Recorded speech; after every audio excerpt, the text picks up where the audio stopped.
This means that the Godhead never uses power unless that power is united to wisdom by love.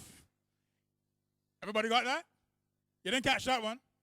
Now, this is a fundamental principle of order and a fundamental principle of the character of God. The Godhead never uses power unless that power is united to wisdom by love. The love of power for wisdom and of wisdom for power is a raging fire. Now we see what this fire is. The fire that we see every time a prophet sees the throne of God and sees fire, that fire is love. You got that? Now, when we hear people saying that God kills people, it means they don't understand these fundamental principles that God never uses his power other than wisely and righteously. So he cannot hurt and cannot kill. All the hurt and killing comes from sin separating from God. I remember I was in Trinidad once and I made this point and a chap put up his hand and said, Dr. Douglin, you don't take the Bible as it reads. It says God kills. I said, sir, are you a Seventh Adventist? He said, yes. I said, do you take the Bible as it reads? He says, yes. I said, you don't. Because it also says that the smoke of their torment ascendeth up forever and ever. Do men have immortal souls? He says, that text needed interpreting. I said this one too. People hide behind language and dodge principles. And Adventists should never do that, because look how many texts in the Bible talk about the law being abolished and the Sabbath being a shadow and the worm never dies. But we know that notwithstanding that language, the correct principles of interpretation show that the law could never be abolished, the Sabbath is not a shadow, and people don't burn forever. But the language seems to say so. So our Sunday-keeping friends hold on language and miss the fundamental principles. And Adventists do the same thing when it comes to the character. So we have to make sure that that is clear for everybody by the time this camp finishes. Let me go over this point before we move.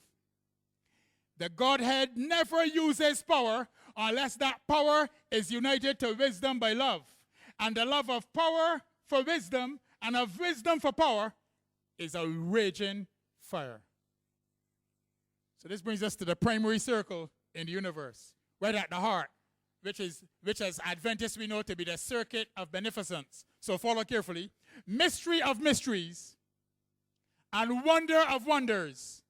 At the center of the universe, at the center of reality, where infinite, eternal, immortal Yahweh life exists, there is total self-giving passion, ever burning and never ceasing. So God must give. You know something? Selfishness is death. To give is never to lose. When you give, you will never be in trouble. If you keep, you will stagnate. Right at the heart of the universe, God gives and gives all. That is why the Bible tells us that God loves a cheerful giver. And if you give until it hurts you, you're going to be blessed until it can't hurt you. Right at the heart of the universe, right in the primary circle, is this fire of love. A fire of pure love. Look at it. A fire of pure love. That is why the bush was not consumed. That fire was the fire of love with infinite power, functioning only through infinite wisdom. The bush could not be harmed.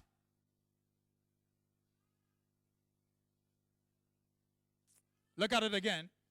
A fire of pure love with infinite power and infinite wisdom, mutually enfolding the one into the other and ever radiating outward. All for the other, agape love, flowing in an eternal circle between the Father and the Son. We sing the song, "This love that makes the world go around." Right at the heart of the universe is the circle of love. Infinite, unconditional, all for the other, none for self, love between Father and Son. And that is the life of God and the universe. You know, 1 John 4 tells us that God is love. We're getting a deeper meaning. This raging eternal fire of love was the eternal motive in the Godhead for the creation of the universe.